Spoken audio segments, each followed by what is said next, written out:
அல்லேலூயா. நம்முடைய கர்த்தராகிய இயேசு கிறிஸ்துவின் நாமத்தினால் உங்கள் யாவரையும் வாழ்த்துகிறேன். நல்லா இருக்கீங்களா? ஆண்டவருடைய தயவினால், அவருடைய கிருபையினால் முன்னேறிக்கொண்டு அவரை துதித்து அவருக்குள் சந்தோஷமாக இருக்கிறீர்களா?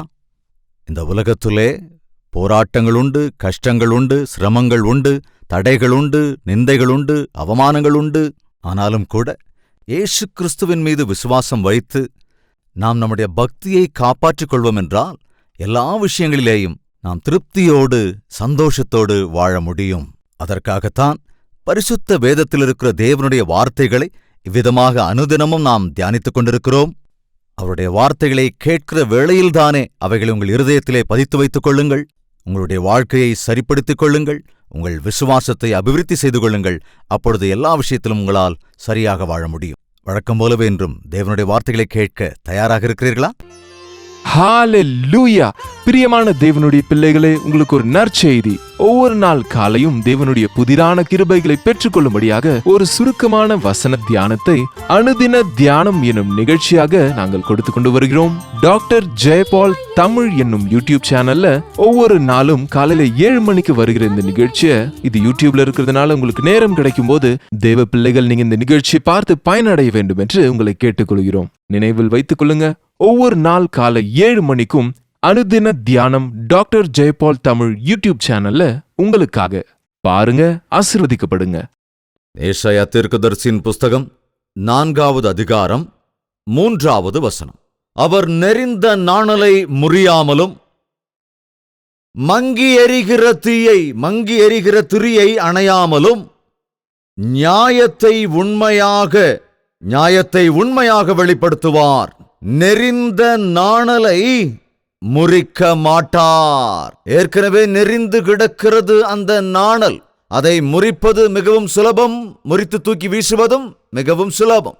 ஏற்கனவே நெரிந்து கிடக்கிற, ஆல்ரெடி சிதைந்து போயிருக்கிற அந்த நாணலை அவர் முறிக்க மாட்டார். அதே போல மங்கி எரிகிற, நீங்க தீபத்தை பார்த்திருப்பீங்கன்னு நினைக்கிறேன். அதுல அப்படியே சின்ன திரிய வச்சு அழகா அந்த தீபத்தை அப்படியே எரிய விடுவாங்க.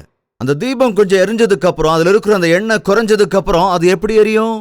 அப்படி மினுக்கு அப்படியே எரியும். அந்த மினுக்கு எரியிற திரிய அணைக்க மாட்டார். எரியலாமா, இனி சக்தி இல்லையே அப்படின்னு எரியிற அந்த திரிய அணைக்க மாட்டார் என்று இயேசு கிறிஸ்துவை குறித்து ஏசாயா தீர்க்கதரிசி அநேக வருடங்களுக்கு முன்பாகவே தீர்க்க தரிசனம் உரைத்தார். சாத்தானின் பிடியில் சிக்கிக்கொண்டு, வியாதிகளுக்கு ஆட்பட்டு, ரோகங்களுக்கு ஆட்பட்டு, சாபங்களுக்கு ஆட்பட்டு, அந்த சேற்றிலே உருண்டு புரண்டு நரகத்திற்கு போக வேண்டிய நிலைமையில் இருக்கிற உன்னை அவர் மறுபடியும் துக்கப்படுத்த மாட்டார். உன்னை அவர் தூக்கி எறிய மாட்டார். மங்கலாக எரிகிற அந்த திரியை போல பலன் இல்லாமல், தேவனுக்காக வாழ முடியாமல், எண்ணெய் இல்லாமல் திரி அணைந்து போக இருக்கிற நிலைமையிலே, எல்லாவற்றையும் இழந்த நிலையிலே இருக்கிற அந்த திரியை போன்ற நம்முடைய வாழ்க்கையை, போதும் இனி நீ எதுக்கு உதவ மாட்ட அப்படின்னு சொல்லி அணைக்க மாட்டார். இனி நீ பிரயோஜனம் இல்லை என்று தூக்கி எறிய மாட்டார். நீ எவ்வளவாய் உன்னை நீ கெடுத்துக் கொண்டிருந்தாலும், அழிந்து போகிற ஒரு துன்மார்க்கனாக இருந்தாலும், உன் வீட்டாரே உன்னை கேவலமாக நினைத்தாலும், உன்னை ஒருவரும் இந்த உலகத்திலே சேர்த்துக் கொள்ளாத நிலைமையில் நீ இருந்தாலும், எத்தனையோ தரம் தேவனுடைய அன்பை ருசி பார்த்த போதும் கூட நீ அவரை பற்றிக் கொள்ளாமல் இருக்கிறவனாய் இருந்தாலும், அவர் உன்னை டிஸ்மிஸ் பண்ணுவதற்கோ, தூக்கி எறிவதற்கோ, நரகத்திற்கு அனுப்புவதற்கோ இஷ்டமில்லாத தேவன்.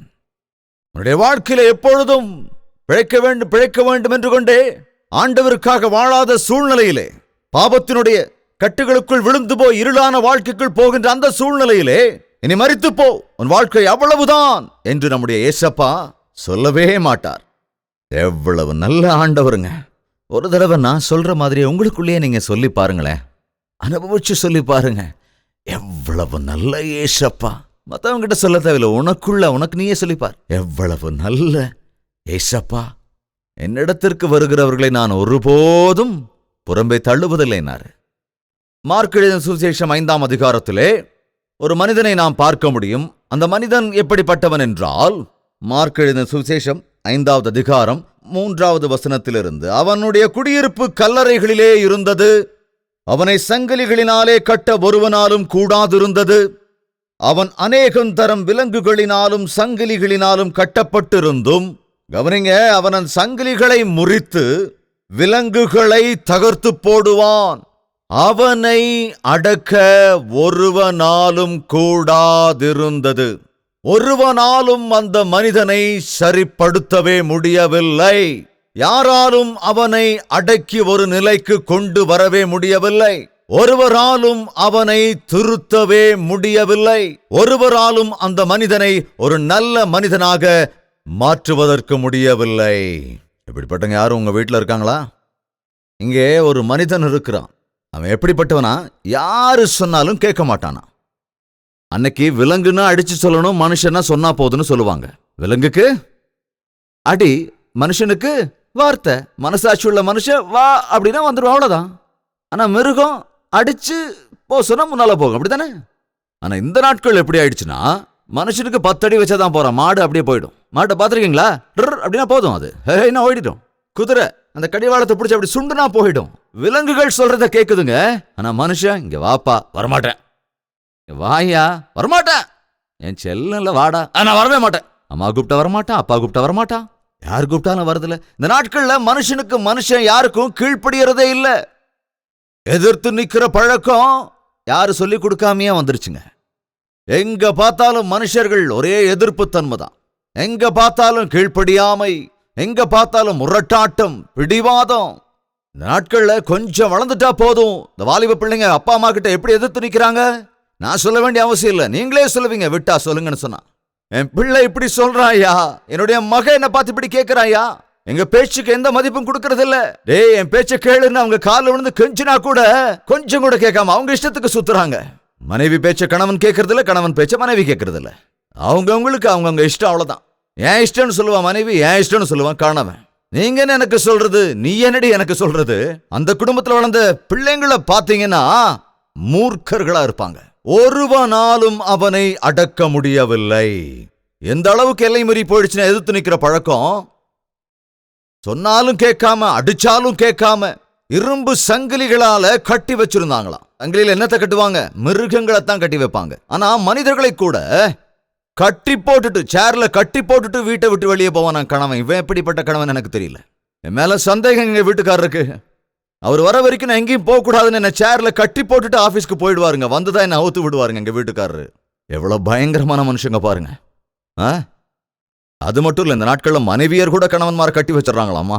வெளியே சொன்னா மானம் போயிருந்து வெக்கப்பட்டுட்டு நிறைய பேர் வெளியே சொல்லாம இருக்காங்க. ஆனா சரி, நீ என்ன அடி வாங்குற, எங்கிட்ட மட்டும் சொல்ல, வெளியே சொல்ல மாட்டேன்னு சொல்லி பக்கத்து உட்கார வச்சு நம்ம கேட்டோம்னா, அது ஏன் கேட்குறீங்க? ஐயோ, என் மனைவியை விட பேய் மேலுங்க, இது ஒரு பேய் தாங்க, என் உயிரை அப்படியே எடுக்கிறாங்க அப்படின்னு சொல்றவங்க எத்தனையோ பேர் இருக்கிறாங்க. என்னங்க இது? மனிதனை ஆண்டவர் படைத்தது அந்த மனிதன் ஒருவருக்கொருவர் அன்பு கூறணுங்கிறதுக்காக, ஒருவருக்கொருவர் புரிஞ்சுக்கணும்னு, ஒருவருக்கொருவர் ஒன்னா வாழணுங்கிறதுக்காக தான். அன்னைக்கு ஆதாமுக்கு ஏற்ற துணை வேணும்னு சொல்லிதான் ஏவாளை ஆண்டவர் படைத்தார். ஆனால் எப்பொழுது பாவம், அந்த கீழ்ப்படியாமை வந்ததோ, அப்போதிலிருந்தே மனிதனுக்கு விரோதமா எழுகிற மனிதனுடைய பாவம் வந்து விட்டது. அதிகாரிகளுக்கு நாம கீழ்ப்படியணுங்க. நம்முடைய மேல் அதிகாரிகளுக்கு நாம கீழ்ப்படியணும். தலை நரைத்தவர்களுக்கு, வயதானவர்களுக்கு, வயதில் குறைந்தவர்கள் கீழ்ப்படியணும். மனைவி கணவனுக்கு கீழ்ப்படியணும். உன்னுடைய சுப்பீரியர் ஆபீசருக்கு நீ கீழ்ப்படியணும். மாணவன் மாஸ்டருக்கு, டீச்சருக்கு கீழ்ப்படியணும். ஆனா இந்த நாட்கள்ல டீச்சர் தான் மாணவனுக்கு கீழ்ப்படியணும். எல்லாம் டீச்சர் மேலேயே கேஸ் போட்டுருவாங்களா? ஆமா, எதுக்குன்னா எங்களை அடிச்சுட்டாங்க அப்படின்னு கேஸ் போட்டுருவாங்களா? பிள்ளைங்களை அடிக்காம, சிட்சிக்காம, பிரம்பை கையாளாதவன் தன் பிள்ளையை பகைக்கிறான் என்று வேதம் சொல்லுகிறது. தேவையான சிக்ஷைகளை விதிக்காமல் நம்முடைய நாம் பிள்ளைகளை எப்படி நன்றாக வளர்க்க முடியும்? டிசிப்ளின் இல்லாம நீ பிள்ளைய வளர்த்தனா 5ல விளையாதது 50ல விளையுமா? சின்ன வயசுலயே கெட்டதை பண்ணக்கூடாதுன்னு கத்துக் கொடுக்காம விட்டுட்டா அவங்களே பெரியவங்களானதுக்கு அப்புறம் அந்த குணத்தை நம்மளால மாத்த முடியுமா? ஆனால் இந்த நாட்களிலே பிள்ளைகள் பெற்றோர்களுக்கு கீழ்ப்படிவதில்லை, ஒருவருக்கொருவர் கீழ்ப்படிவதில்லை, ஒருவரை ஒருவர் மதிப்பதில்லை, ஒருவருக்கொருவர் அன்பு கூறுவதில்லை. இதனால என்ன நடக்குதுன்னா, யாரும் யாருக்கும் பதிலளிக்க வேண்டியதில்லை என்பதனாலே அவரவர் இஷ்டத்திற்கு அவரவர் வாழ ஆரம்பித்து விட்டார்கள். அதனாலேயே சாத்தானுக்கு அடிமைகளாகி விடுகிறார்கள். இந்த நாட்களிலே மனிதர்கள் தங்கள் சுய விருப்பத்தின்படி வாழ ஆரம்பித்ததினாலே இறுதியில் ஒரு நாள் சாத்தானின் வலைக்குள் விழுந்து விடுகிறார்கள். இந்த நாட்களிலே அநேகர் தாய் தகப்பன் பேச்சை கேட்காததினால், பெரியவர்களின் வார்த்தையை கேட்காததினால், இன்னும் முக்கியமாக தேவனுடைய வார்த்தையை கேட்காமல் தங்களுடைய இஷ்டத்திற்கு சுற்றுகிறார்கள். அவர்களை யாராலும் சரிப்படுத்தவே முடிவதில்லை. தேவனுக்கு கீழ்ப்படியாதவருடைய வாழ்க்கை எப்படி இருக்கணும் கொஞ்சம் பார்க்கலாம். அவங்க எங்க குடியிருப்பாங்கன்னா கல்லறைகள்ல குடியிருப்பாங்களாம். அவங்களுடைய டியூட்டி என்னன்னா டெய்லி கல் எடுத்துக்கிட்டு தங்களை தாங்களே அடிச்சுக்குவாங்களாம். அவங்க மலைகள்ல சத்தம் போட்டுக்கிட்டு கூக்குரல் இட்டுக்கிட்டே இருப்பாங்கன்னு வேதம் சொல்லுதுங்க. அவங்க வாழ்க்கையில ஒரு கோல் இல்ல, ஒரு லட்சியம் இல்ல, ஒரு நோக்கம் இல்ல. அவங்க வாழ்க்கையில ஒரு சந்தோஷமும் இல்ல. பைத்தியக்காரரை போல், அனாதைகளை போல அந்த கல்லறைகளிலே கதறிக்கொண்டு சுத்திக்கிட்டே இருப்பாங்களாம். மாடு எரும மாடு தான் கத்திக்கிட்டே சுத்திக்கிட்டு இருக்கும். மனுஷன் என்ன பண்ணுவான்? மனுஷங்க என்ன செய்வாங்க? பேசுவாங்க. ஐயா இல்லைங்க, மனுஷர்கள் பேசுவாங்க. என்னைக்காவது உங்க மாடு உங்க கிட்ட கூப்பிட்டு பேசியிருக்கா? ஐயா எனக்கு புல்லு வையா. நமக்கு தாங்க இந்த பாக்கியத்தை கொடுத்திருக்காரு. நம்ம ஒருவேளை எந்த பாஷையில பேசினாலும் சரி, வார்த்தைகள் அது அழகா பேசுறதுக்கு வார்த்தைகளை கொடுத்திருக்கிறார். நம்முடைய பாவங்களை வெளிப்படுத்துவதற்கு நாம் பேசுகின்றோம். ஆனா இன்னைக்கு மனுஷங்க அப்படி பேசுறது இல்லைங்க. பேசினா சண்டை போடுறாங்க. இந்த வேளையில உன் வாழ்க்கை எப்படி இருக்குன்னு கொஞ்சம் சிந்திச்சு பார். உன்னுடைய தாய் தகப்பனுக்கு நீ கீழ்ப்படியறியா? அல்லது வயது முதிர்ந்த உன் பெற்றோர் கண்ணீர் விடும்படியாக உன் வாழ்க்கை இருக்கிறதா? அதனாலதான் உன்னுடைய வாழ்க்கையில சமாதானம் இல்லை. உன் திருமண வாழ்க்கையிலே சமாதானம் இல்லை. உன் குடும்பத்திலே நிம்மதி இல்லை. உன் பிள்ளைகளே உன் மனதை நொறுக்குகிறார்கள், வேதனையை உண்டாக்குகிறார்கள். காரணம், நீ உன்னுடைய தேவனுக்கு கீழ்ப்படியவில்லை. இன்றுதான் சொல்ல விரும்புவது, கைவிடப்பட்ட இந்த மனிதனை குறித்து குடும்பத்தார் விட்டு விட்டார்கள். நீ கேட்க மாட்டான். சங்கிலியால கட்டி வச்சா கூட புத்தி வர மாட்டேங்குது. உன்னை ஒன்னும் செய்ய முடியாதுப்பா பா என்று அவனை விட்டு விட்டார்கள். அவன் ஓடினான் ஓடினான் ஓடினான் ஓடி காடுகளிலே திரிகின்றான், கூக்குரல் இடுகின்றான், கல்லால் அடித்துக் கொள்கிறான். அதுவும் அந்த கற்களாலே தன்னையே அடித்துக் கொள்கிறான், தன்னையே அடித்துக் கொள்ளுகிறான். எப்படிங்க? தன்னுடைய கோபமே தனக்கு சத்துரு. நீ ஓவரா கத்திக்கிட்டு இருந்தானா பிபி வந்து உனக்கு என்ன ஆகும் நிலைமை? நீ எப்ப பார்த்தாலும் எல்லாத்துக்கும் கத்துக்கிட்டே இருந்தனா ரத்தம் எல்லாம் பலவீனமாகி போய் நாளைக்கு என்ன ஆகும் உனக்கு? அரை ஏக்கர் நிலத்தை உழுதுகிட்டு வர்ற மனுஷன் எவ்வளவு டயர்ட் ஆவானோ, 5 நிமிஷம் கோவப்படுறவன் அதே அளவுக்கு டயர்ட் ஆயிடுவாங்க. அவ்வளவு பலகீனமாயிடுவோம். இன்னைக்கு எத்தனை பேர் கோபப்படுகிறவர்களா இருக்கிறாங்க? எத்தனை பேர் இன்னைக்கு குடிகாரர்களா இருக்கிறாங்க பாருங்க. அந்த குடிப்பழக்கத்துக்கு அடிமையாக கூடாதுன்னு தான் குடியை கெடுக்கும், குடிப்பழக்கம் உடல் நலத்திற்கு கேடு அப்படின்னு போட்டிருப்பாங்க. குடி எப்படி இருக்கும்? தயவு செஞ்சு கொஞ்சம் சொல்லுங்களேன். குடிக்கிறவன் பாயசமா இருக்குமா? எப்படி இருக்குங்க? அது சேமியா பாயசம் மாதிரி இருக்குமா அல்லது தேன் மாதிரி இருக்குமா? எப்படி இருக்கும்? நான் சாராயம் குடிக்கிற சிலர் பார்த்துருக்கேன். இப்படி வச்சுக்கிட்டு அதே மூஞ்சி அஷ்டகோணலா வச்சுக்கிட்டு குடிப்பாங்க. எதுக்குன்னு தெரியல. இன்னும் சிலர் பார்த்தீங்கன்னா அதுக்குள்ள சோடாவை ஊற்றி கலரை ஊற்றி கண்ட கசமாலத்தை ஊற்றி எதுக்கு அவ்வளோ கஷ்டப்பட்டு குடிக்கணும் நீங்கள் கேட்குறேன். அது எதுக்கு? நாத்தம், அவ்வளவு நாத்தம். இந்த சாராய தொழிற்சாலை பக்கத்தில் போனீங்கன்னா உங்களுக்கு தெரியும் எவ்வளவு நாத்தம் அடிக்கும். சித்தூரில் நான் ஊழியத்துக்கு போகும்போது பார்ப்பேன், சாராய கம்பெனி பக்கத்தில் போகும்போது அந்த ரோட்டில் போனாலே அவ்வளோ நாத்தம் அடிக்கும். ஒருத்தர்கிட்ட எதுக்குங்க இவ்வளோ நாறுதுன்னு கேட்டேன். அதுங்க அதில் அவ்வளோ போடுறாங்களே பணவாச்சாரம், கண்டது போனது, கெட்டு போனது, அழுகி போனது. அதை கேட்கும் போது ஐயோ ஐயோ, தேவனுடைய ஆலயமா இருக்க வேண்டிய உன்னோட சரீரத்தை நீ எதுக்கு அவ்வளவு பாழாக்கிக்கிற? மதுபானத்தை குடிச்சு, பான்புராக்கு போட்டு, சிகரெட் குடிச்சு ரயில் என்ஜின் மாதிரி புகைப்பிடிக்காதீர், புகைப்பிடிக்காதீர், பப்ளிக் பிளேஸ்ல குடிக்காதீங்கன்னா உடனே பாத்ரூம்ல போய் குடிக்கிறாங்க. ஏன் பாத்ரூம்ல குடிச்சா மட்டும் சாக மாட்டானா? ஆண்டவர் சாப்பிட வாயை கொடுத்தார், பார்க்க கண்ணை கொடுத்தார், கேட்க காதை கொடுத்திருக்காரு. அதுக்கு தேவையான அவயவங்கள். ஒருத்தர் சொன்னார், தம் அடிக்கிறது மனுஷனுக்கு தேவையான, ஆண்டவர் மண்டையிலே ஒரு சிமினியை வச்சிருப்பாரு அப்படின்னாரு. இவன் சிகரெட்டை பத்த வச்சதும் அப்படியே போக தலைவலியா வெளியே போயிட்டே இருக்கும், குப்பு குப்புன்னு. இது என்னங்க இதுன்னு கேட்டா, இது என்ன சிகரெட்டா சுருட்டான்னு கேட்டா, இதுங்க பீடி பீடி பீடி பீடிங்கிறார். இந்த பீடி சிகரெட் எல்லாம் தூக்கி வீசு, இவைகளெல்லாம் உன் சரீரத்தை பாழாக்கி விடும். எத்தனை பேர் நாட்கள்ல ஆகாரம் இல்லாதவர்களுக்கு ஆகாரம் கொடுக்கிறார்கள், திருப்தியை காண வேண்டும் என்பதற்காக வேர்வை சிந்தி உழைக்கிறார்கள். என் மக்களே, என்னுடைய பேச்சை கேளுங்க, தயவு செய்து என் வார்த்தையை கேளுங்க. தாகமா இருக்கிறவங்களே என்கிட்ட வாங்க, நான் உங்களுக்கு தண்ணீரை தருகிறேன். நான் தரும் நீரை குடிக்கிறவன் ஒரு காலம் தாகமடைய மாட்டான் ஆண்டவர் சொன்னார். இயேசு கிறிஸ்துவனுடைய திருப்தியை நான் அனுபவிக்கிறேங்க. என்னுடைய 19 வயசுல நான் அந்த வாழ்க்கையை ஆரம்பிச்சேங்க. இப்போ 60 வயசை முடிச்சிருக்கிறேன். மறுபடியும் ஒரு நாள் கூட சிகரெட் குடிக்கணும், சினிமாவுக்கு போகணும், மதுபானம் குடிக்கணும், இல்ல அங்க போகணும், இதை செய்யணும், அவங்கள மாதிரி இவங்கள மாதிரி ஜாலியா வாழணும்னு ஒரு யோசனை கூட எனக்கு வந்தது இல்லைங்க. அதெல்லாம் எனக்கு தீமை. இயேசுவினுடைய அன்புக்கு முன்னால அதெல்லாம் எனக்கு ஒண்ணுமே இல்லைங்க. இயேசு கிறிஸ்துவனுடைய அன்பையும் ஆசீர்வாதத்தையும் ருசுபார்த்து அனுபவித்தவன் ஒரு நாள் அதை தேடி ஓடி போகவே மாட்டான். நீ உன் வாழ்க்கையில் இன்னும் அதை தேடிக்கிட்டு இருக்கிறியா? ரகசியமா பாவம் செஞ்சுக்கிட்டு இருக்கிறியா? உன்னுடைய வாழ்க்கையை நீ கெடுத்துக் கொண்டிருக்கிறாயா? இந்த ராத்திரி ஆண்டவர் உன்னோடு தான் பேசுகிறார். நெறிந்த நாணலை அவர் ஒருபோதும் முறிக்க மாட்டார். மங்களா எரிந்து கொண்டிருக்கிற திரியை அவர் ஒருபோதும் அணைக்க மாட்டார். ஒருவேளை உன் வாழ்க்கையில எல்லா முயற்சிகளையும் செஞ்சுட்டு எல்லாத்தையும் இழந்து போய் சோர்ந்து போய் இருக்கிறாயா? இனி என்னுடைய வாழ்க்கையில் இந்த பாவத்திலிருந்து, இந்த பழக்கத்திலிருந்து, இந்த நிலைமையிலிருந்து விடுதலை இல்லை. இனி என் வாழ்வு விருத்தி அடையாது. இனி என்னால் சம்பாதிக்க முடியாது. என் பிரச்சனைகளுக்கு தீர்வு இல்லை. நான் தேடி தேடி சலித்து போய்விட்டேன். இனி எனக்கு மன்னிப்பே இல்லை. அப்ப போய் தூக்கு போட்டுக்கிட்டு சாவு. என்று யூதாஸ் காரியத்துக்கு சொல்லப்பட்டதான். இயேசு கிறிஸ்துவை அறியேன் என்று பேதுரு 3 தரம் மறுதலிச்சான். ஜீவனையே தருவேன் என்றவன் நான் எனக்கு யாரும் தெரியாதுன்னா அது தப்பு இல்லையா? பாவம் இல்லையா? அந்த யூதாஸ் காரியத்து தெரியாம பாவம் இதை 30 வெள்ளிக்காசை கொடுத்தோன்னு இயேசு கிறிஸ்துவை காட்டி கொடுத்துட்டான். காட்டி கொடுத்தா அவர் என்ன செய்வாங்க நமக்கு தெரியாம இருந்திருக்கலாம். காட்டி கொடுத்ததுக்கு அப்புறம் தான் ஐயோ ஒரு சிலுவையில் அறைவாங்கன்னு தெரிஞ்சதுக்கு அப்புறம் ரொம்ப கஷ்டப்பட்டான். ஆனா போய் நாண்டு கொண்டு செத்தானான். அப்படி அவன் சாகாம இயேசு கிறிஸ்துவின் பாதத்தை வந்து பற்றி இருந்தான்னா இயேசு கிறிஸ்து அந்த யூதாசை என்ன செய்திருப்பார் தெரியுமா? பாவி மனுஷா, 30 வெள்ளிக்காசுக்கு என்ன வித்துட்ட, முத்தம் பண்ணி என்ன காட்டி கொடுத்துட்ட, என் முன்னால வந்து நிக்காத போ அப்படின்னு இருப்பாரா? நோ, சொல்லியிருக்க மாட்டார். யூதா, நான் உன்னை அழைத்தேன் தெரியவில்லையா? உன்னை பெயர் சொல்லி அழைத்தேனே தெரியவில்லையா? என்னோடு சீஷனாக இருப்பதற்கு 3 வருடங்கள் வைத்திருந்தேன் உனக்கு தெரியவில்லையா? உன்னை நம்பி பண விஷயங்களை கூட ஒப்படைத்தேன் அல்லவா?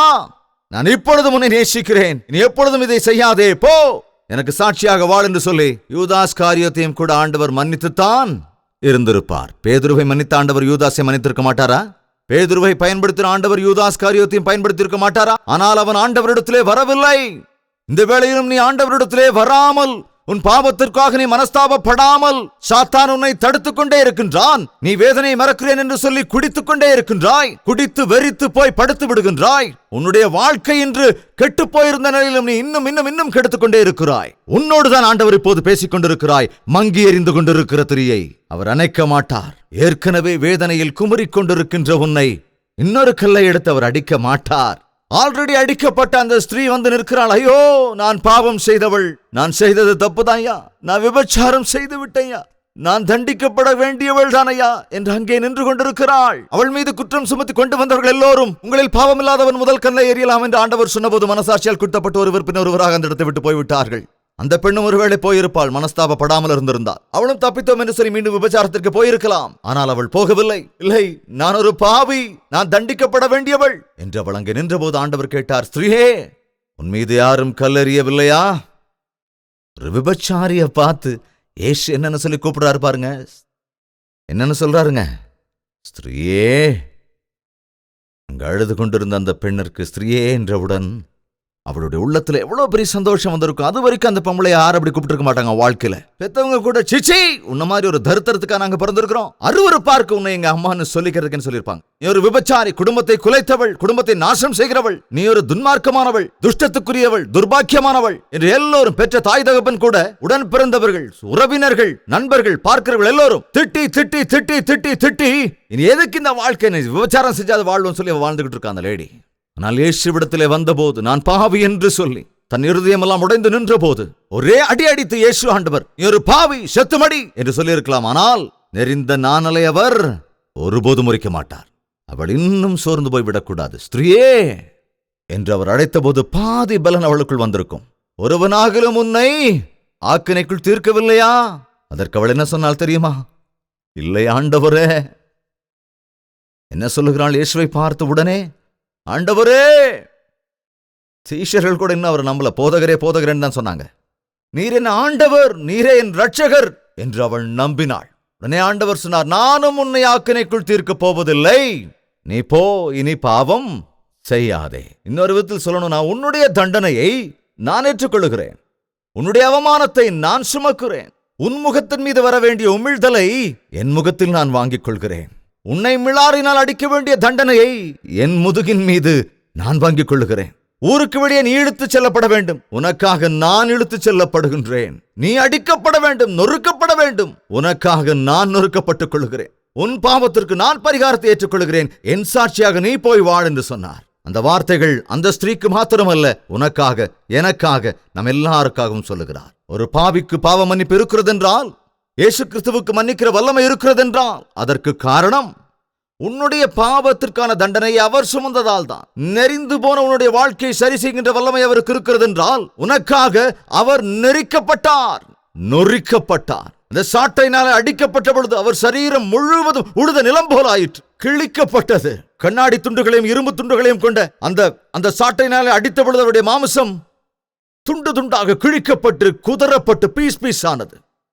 உனக்கு வர வேண்டிய தண்டனை, உன் விபச்சாரத்திற்கு வர வேண்டிய தண்டனை, உன் ஊதாரித்தனத்திற்கு வர வேண்டிய தண்டனை, உன் எதிர்ப்புக்கு வர வேண்டிய தண்டனை அவர் ஏற்றுக்கொண்டதினால்தான் இன்று உன்னை தண்டிக்க வல்லமையுடையவராக இயேசு கிறிஸ்து இருக்கிறார். நீ என்றாவது உனக்காக உன்னுடைய ஸ்தானத்திலே மரித்த இயேசு கிறிஸ்துவை பார்த்தாயா? உன்னுடைய வாழ்க்கையை அவரிடத்தில் ஒப்புக் கொடுத்தாயா? உன் பாவங்களிலிருந்து விடுதலையை பெற்றாயா? உன்னுடைய பாவங்களுக்கு விமோச்சனத்தை கொண்டு வந்த இயேசு கிறிஸ்துவின் மீது விசுவாசம் வைத்தாயா? அந்த இயேசுவண்டை வருவதற்கு வெட்கப்படுகிறாயா? சில பேர் சொல்லுவாங்க, என்ன செய்யறதுங்க, என்னுடைய வாழ்க்கை இப்படி ஆயிப்போச்சு, சர்ச்சுக்கு வாங்க அப்படின்னு நான் சொன்னேன், இனி எந்த முகத்தை வச்சுக்கிட்டுங்க நான் சர்ச்சுக்கு வர முடியுங்கிறாங்க. இருக்கிற முகத்தோட வர வேண்டிதானே, புது முகம் யாருங்க கேட்டது? இயேசு கிறிஸ்துவ வரும்போது இருக்கிறபடியே வந்தால் போதும்னு பத்தன் சொன்னாங்க. அதாவது தானியேல் சொன்னாங்க, என் முகத்துல எப்போதும் வெட்கம்தான் இருக்கு அப்படின்னு. இதோ ஆனாலும் உம்மிடத்திற்கே தான் வருகின்றேன் என்றான். வெட்கப்பட்ட நிலையில் இருந்தாலும் உம்மை தேடித்தான் வருவோம். தேவன் சொல்லுகிறார், விரும்பப்படாத ஜாதியே என்னிடத்திற்கு வாருங்கள், பதரை போல நான் பறந்து போகும் முன்னே காலம் தாழ்ந்துவிட போகிறது. கர்த்தருடைய உக்கிர கோபம் உங்கள் மேல் இறங்க போகிறது. அந்த கோபம் இறங்குவதற்கு முன்பே அவர் பாதப்படிக்கு வந்து விட்டால், நீ பேர்பட்ட பாவியா இருந்தாலும், நீ எந்த சூழ்நிலையில் இருக்கிற மனிதனா இருந்தாலும், ஆண்டவர் உன்னை மன்னிப்பதற்கும் தன் தோளில் அரவணைத்துக் கொள்வதற்கும், நீ இழந்து போன எல்லாவற்றையும் உனக்கு தருவதற்கும், பரலோக ராஜ்யத்தின் வாரிசாய் மாற்றுவதற்கும் அவர் வல்லமையுள்ளவராயிருக்கிறார். இதுதான் சுவிசேஷத்தின் சத்தியம், சுவிசேஷத்தின் சாரம். இயேசு கிறிஸ்து உன்னை தூக்கி எறிவதற்காக அவர் வரவில்லை. உன்னை விசாரித்து உன் மீது தீர்ப்பெழுதி உன்னை நரகத்திற்கு அனுப்புவதற்காக அவர் வரவில்லை. நரகம் உனக்காகவோ எனக்காகவோ அல்ல, அது பிசாசுக்குரியது. இந்த வேளையிலே நீ குடிகாரன் இல்லாமல் இருக்கலாம். நான் குடிக்காததாலே நான் ஒரு நீதிமான் என்று நினைத்துக் கொண்டிருக்கலாம். ஆனால் வேறு ஏதாவது ஒரு பலவீனம் உனக்கு இருக்கலாம். நான் குடிகாரன் இல்லாததினால் மட்டும் குடிகாரர்கள் எல்லோரும் கெட்டவர்கள் என்று சொல்வதில் பிரயோஜனமே இல்லை. நான் திட்டுகிறவனாக இல்லாதபடினால் திட்டுகிறவர்கள் எல்லாம் கெட்டவர்கள் என்று சொல்வதில் பிரயோஜனம் இல்லை. நீ ஒரு பாவத்தை செய்யாவிட்டாலும் இன்னொரு பாவத்திற்கு அடிமையாயிருக்கிறாய். எந்த பாவமாக இருந்தாலும் அது மரணத்துக்கு ஏதுவானதுதான். எல்லோருடைய பாவமும் ஒரே மாதிரி பாவமாக இல்லாமல் இருக்கலாம். சிலருடைய பாவங்கள் வெளியரங்கமா இருக்கலாம், சிலருடைய பாவங்கள் அந்தரங்கமா இருக்கலாம். சிலருடைய பாவங்கள் அவர்களை முன்னேற்றத்தை கொடுக்கும், சிலருடைய பாவங்கள் பின்னுக்கு இழுக்கும். ஆனால் ஒரு சத்தியத்தை புரிந்து கொள்ள வேண்டும், நீ எந்த பாவத்திற்கு அடிமையானாலும் அந்த பாவம் உன்னை அழித்தே விடும். ஆனால் ஆண்டவராகிய இயேசு கிறிஸ்து உன் பாவத்தை மன்னிப்பதற்கு, உன்னை ரட்சிப்பதற்கு போதுமானவர். எல்லோரும் கைவிட்ட அந்த மனிதனை தேடி வந்தார் ஆண்டவர் இயேசு. அந்த படவிலிருந்து இறங்கின உடனே அந்த அசுத்தாவை பிடித்த மனிதன் ஓடி வருகிறான். இயேசுவே, உமக்கும் எனக்கும் என்ன? உமக்கும் எனக்கும் என்ன? இயேசு அவனை பார்த்தார். உனக்காகத்தான் வந்தேன், நான் உனக்காகத்தான் வந்திருக்கிறேன். உனக்காகத்தான் படவு ஏறி நான் இவ்வளவு தூரம் வந்திருக்கிறேன். நீ பாழாகி கொண்டிருக்கிறாய், நீ கெட்டுப்போய் கொண்டிருக்கிறாய், சரீரத்தை கெடுத்துக் கொண்டிருக்கிறாய், சரீரம் முழுவதும் காயமாக்கி கொண்டாய், ரத்தம் வடிகிறது, புண்ணாகி போகிறது. உன்னுடைய குடும்பத்தார், உன்னுடைய தாயும் தகப்பனும் உன்னை பெற்றதற்காக வெட்கப்படுகிறார்கள், துக்கப்படுகிறார்கள், அழுகிறார்கள். உன்னை பெற்றவர்களை அழ வைக்கிறாய். இந்த வேளையிலே நீ தாமதிக்க கூடாது. உன் வாழ்க்கை என்னவாக போகிறது? நீ என்னவாக போகிறாய்? என்ன செய்ய போகிறாய்? இது யாருக்கும் தெரியாது என்று நினைக்கிறாயோ? இந்த வேளையில் ஆண்டவர் உன்னோடு தான் தெளிவாக பேசிக் கொண்டிருக்கிறார். நீ ஆல்ரெடி சிதைந்து போயிருக்கிறாய், விரக்தியில் இருக்கிறாய், நொறுங்கி போயிருக்கிறாய், கெட்டு போய் விட்டாய், ஆடி போய் விட்டாய். இன்றோ நாளையோ மரணம் உனக்காக காத்து கொண்டிருக்கிறது. மங்களா எரிந்து கொண்டிருக்கிற அந்த திரி எப்பொழுது வேண்டுமானாலும் அணைந்து போகலாம். அப்படிப்பட்ட தீபத்தை அவர் மீண்டும் எரிய வைப்பார். அதில் மீண்டும் எண்ணெயூற்றி மீண்டும் எரிய வைப்பார். மீண்டும் ஒளி தர வேண்டும் என்று, அது பிரகாசிக்க வேண்டும் என்று ஆசைப்படுகிறார். அதேபோல் அணைந்து போகிற உன் வாழ்க்கையில் ஒளி ஏற்ற வேண்டும் என்று, இருண்டு கிடக்கிற உன் வாழ்க்கையை புதுமைப்படுத்த வேண்டும் என்று, வீணாகி போனவனுடைய வாழ்க்கையை மீண்டும் உருவாக்க வேண்டும் என்று, நலிந்து போயிருக்கிறவனுடைய வாழ்க்கையை மீண்டும் சரியாக்க வேண்டும் என்று இந்த வேளையில இயேசு கடந்து வருகிறார். உன்னோடுதான் எனக்கு வேலை. அசுத்தாவியே, இவனை விட்டு புறப்பட்டு போ என்றவுடனே அநேக அசுத்தாவிகள் அவனிலிருந்து வெளியேறியது. அவன் சுயநிலைக்கு வந்தவனாய் வஸ்திரங்களை உடுத்திக்கொண்டு நேர்த்தியாய் உட்கார்ந்திருக்கிறான். ஆண்டவர் உன்னையும் இந்த வேளையில ஆதரிப்பதற்காகவும் மன்னிப்பதற்காகவும் உன் வாழ்க்கையை மாற்றுவதற்காகவும் தயாராக இருக்கிறார். நீயோ, உன்னுடைய பிள்ளைகளோ, உன் குடும்பத்தில் இருக்கிறவர்களோ அப்படிப்பட்ட நிலைமையில் இருந்தால், நீ அவ்வளவுதான், நீ சரியாக மாட்ட, வரமாட்ட, நீ விளங்க மாட்ட என்று சொல்லாதீர்கள் தயவு செய்து. அப்படிப்பட்டவர்களை இயேசு நேசிக்கிறார் என்பதை நினைவில் கொண்டு நீங்களும் அவர்களிடத்தில் அன்பு செலுத்துங்கள். அவர்களுக்காக ஜெபம் பண்ணுங்கள். உங்கள் ஜெபத்தின் மூலமாக உங்கள் பிள்ளைகள், உங்கள் கணவன் அல்லது உங்கள் மனைவி யாராக இருந்தாலும் அப்படிப்பட்ட நிலைமையில் இருக்கிறவர்களை ஆண்டவர் மாற்றி அவர்களை சொந்தமாக்கிக் கொள்ளுவார். தலைகளை தாழ்த்தலாம், ஒரு மனதோடு தேவனை நோக்கி பார்க்கலாம், முழு இருதயத்தோடு. அன்புள்ள பிதாவே, உம்முடைய பிள்ளைகளின் இருதயத்தை பாருங்க ராஜா. ஒவ்வொருவருடைய இருதயத்தின் விண்ணப்பங்களுக்கு செவி கொடுங்கப்பா. நீங்க கேளுங்க ராஜா. தாய் தகப்பனுடைய பேச்சை கேட்காமல், கீழ்ப்படியாமல் மனம் போன போக்கிலே சுற்றுகிற பிள்ளைகளை நோக்கி பாருங்கப்பா. பெற்ற தாய் தகப்பனுக்கு கொடிய வேதனையை உண்டாக்குகிற பிள்ளைகளை மீது இறங்குங்க ராஜா. இங்க இருக்கிற ஒவ்வொரு வாலிப பிள்ளைகளையும், அவர்கள் எப்படிப்பட்ட கட்டுகளிலே அகப்பட்டிருந்தாலும், எந்த உலக பிரகாரமான பாவங்களுக்கு அடிமைப்பட்டு கிடந்தாலும், இப்படிப்பட்ட வாலிப பிள்ளைகளை இந்த வேளையிலே நசரேயனாகிய இயேசு கிறிஸ்துவின் நாமத்திலே விடுதலை செய்கிறேன் தகப்பனே. இந்த நாளில் தானே என் தேவன் என்னை தொட்டார். என் வாழ்க்கை மாறிவிட்டது. என் குடும்பம் கட்டப்பட்டிருக்கிறது. என்னுடைய கெட்ட பழக்கங்களிலிருந்து நான் விடுதலை பெற்றுக் கொண்டேன். என் வாழ்க்கையை ஆண்டவருக்கு சமர்ப்பித்து விட்டேன் என்றும் வார்த்தையை கேட்ட ஒவ்வொருவரும் தங்கள் சுற்றத்தாருக்கும் மற்றவர்களுக்கும் எல்லோருக்கும் தங்கள் சாட்சி சொல்லும்படியாக ஆவியானவர் இடைபடுவீராக. ஒவ்வொருவரையும் தொடுங்கப்பா. பரிசுத்த ஆவியானவரே கிரியை செய்யுங்க ராஜா. எங்களால் முடிந்த வரைக்கும் உம்முடைய வார்த்தைகளை தியானித்திருக்கிறோம் அப்பா. உம்முடைய அன்பை வெளிப்படுத்துவதற்கும் உம்முடைய வல்லமையை நிரூபிப்பதற்கும் ஆண்டவரை நீர் தந்த பலத்தினால் நாங்கள் முயற்சிக்கிறோம் ஐயா. இங்கிருக்கிறவர்களில் ஒருவர் கூட நரகத்திற்கு போகக்கூடாது. ஒருவரும் கெட்டு போகாமல் ஆண்டவரே, எங்க நிற்கிறவர்களாகட்டும், ரோட்டில் உட்கார்ந்திருக்கிறவர்களாகட்டும், வீட்டில் இருக்கிறவர்களாகட்டும், டிவி வாயிலாக இந்த வார்த்தையை கேட்டுக்கொண்டிருக்கிற ஒவ்வொருவரும் எல்லாரும் ரட்சிக்கப்பட வேண்டும் ராஜா. ஒருவர் கூட நரகத்திற்கு போய்விடக் கூடாது. ஆண்டவரே, உம்முடைய பாதத்திலே கெஞ்சுகிறேன் ஐயா. ஐயா, உம்முடைய இந்த ஊழியத்திற்கும் முயற்சிக்கும் பலனாக ஒவ்வொரு ஆத்துமாவையும் ரட்சிங்கப்பா. அழிந்து போய் கொண்டிருக்கிற ஆத்துமாக்களை மீட்டெடுங்க ஐயா. கெட்டு போகிற வாலிபர்களை காப்பாற்றுங்கப்பா. பிசாசானவருடைய வலைக்குள் விழுந்து போகிற வாலிப பிள்ளைகளை கருணையாய் தூக்கி எடுங்கப்பா. மரணத்தின் பிடியிலிருந்தும் சாபத்தின் பிடியிலிருந்தும் எங்கள் பிள்ளைகளை இரக்கமாய் ரட்சித்து மீட்டெடுங்கப்பா. அவருடைய வாழ்க்கையெல்லாம் அழிந்து போனதற்கு பிறகு அல்ல, இப்பொழுதே தங்களை ஆண்டவருக்கு சமர்ப்பிக்க கிருபை செய்யுங்க. உதாரித்தனமாய் சுற்றுகிறவர்களை கண்ணோக்கி பாருங்கப்பா. அவர்களையும் ரட்சிங்க ஐயா. எங்களுக்கு அது போதும் அப்பா, அது போதும். வேற எதுவும் எங்களுக்கு வேண்டாம் ஐயா. ஆத்துமாக்கள் ரட்சிக்கப்பட்டால் அது ஒன்றே எங்களுக்கு போதுமே. உமது நாமம் மகிமைப்படுத்தப்பட்டால் அது போதும் ஐயா. வாலிப பிள்ளைங்களை கண்ணோக்கி பாருங்க ஐயா. குடும்பங்களை கட்டுங்க ராஜா. சாப கட்டுக்களில் இருப்பவர்களை மீட்டெடுங்கப்பா. நெறிந்த நாணலை முறிக்க மாட்டேன், மங்கி எரிகிற திரியை அணைக்க மாட்டேன் என்றீரே. நலிந்து போயிருக்கிறவர்களை, சோர்ந்து போய் கிடக்கிறவர்களை, சாபதே மேல் என்று உடைந்த இருதயத்தோடு இருப்பவர்களை, நித்திய நரகத்திற்கு போகிறவர்களை நீங்க விடுவீங்க ராஜா. இப்பொழுது நாங்கள் எங்கள் வீடுகளுக்கு போகிறோம். பரிசுத்த ஆவியானவர் தாம் எங்களோடு கூட வாங்கப்பா. உமக்கு சித்தமானால் உம்முடைய வருகை தாமதிக்குமானால் இந்த பூமியை நாங்கள் மீண்டும் மீண்டும் சந்திப்பதற்கும் அல்லது உம்முடைய ராஜ்யத்திலே, நித்திய ராஜ்யத்திலே, பரலோக ராஜ்யத்திலே நாங்கள் ஒவ்வொருவரும் யுக யுகமாய் நித்திய காலமாயுமே ஆராதிக்கிற பாக்கியத்தை பெற்றுக் கொள்வதற்கு எங்கள் ஒவ்வொருவருக்கும் நிற்கிருபை செய்ய வேண்டும் என்று இயேசு கிறிஸ்துவின் நாமத்தில் வேண்டிக் கொள்கிறேன் பிதாவே. ஆமென், ஆமென், ஆமென். ஹalleluya. பிரியமான தேவனுடைய பிள்ளைகளே, உங்களுக்கு ஒரு நற்செய்தி.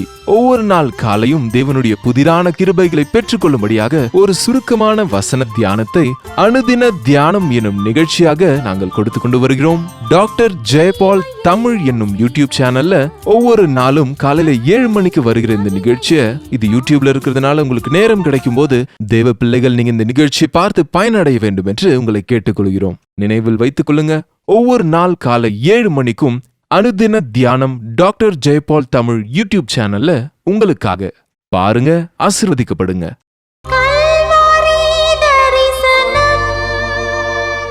திருப்தி இல்லை என்று நினைக்கிறீர்களா?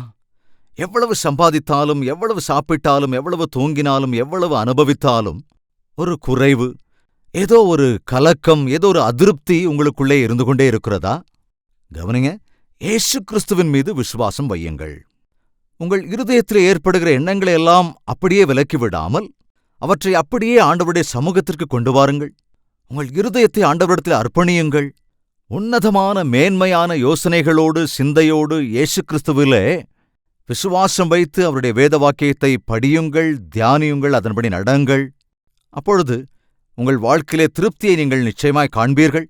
உங்கள் வாழ்க்கையிலே சந்தோஷத்தோடும் சமாதானத்தோடும் உங்களால் வாழவும் முடியும். உங்கள் தேவைகள் எல்லாவற்றையும் நீங்கள் எழுத வேண்டிய முகவரி ஜெயபால் ஃபவுண்டேஷன்ஸ், இலக்கம் 29, new colony road, Velachery, Chennai 6,42,00,000.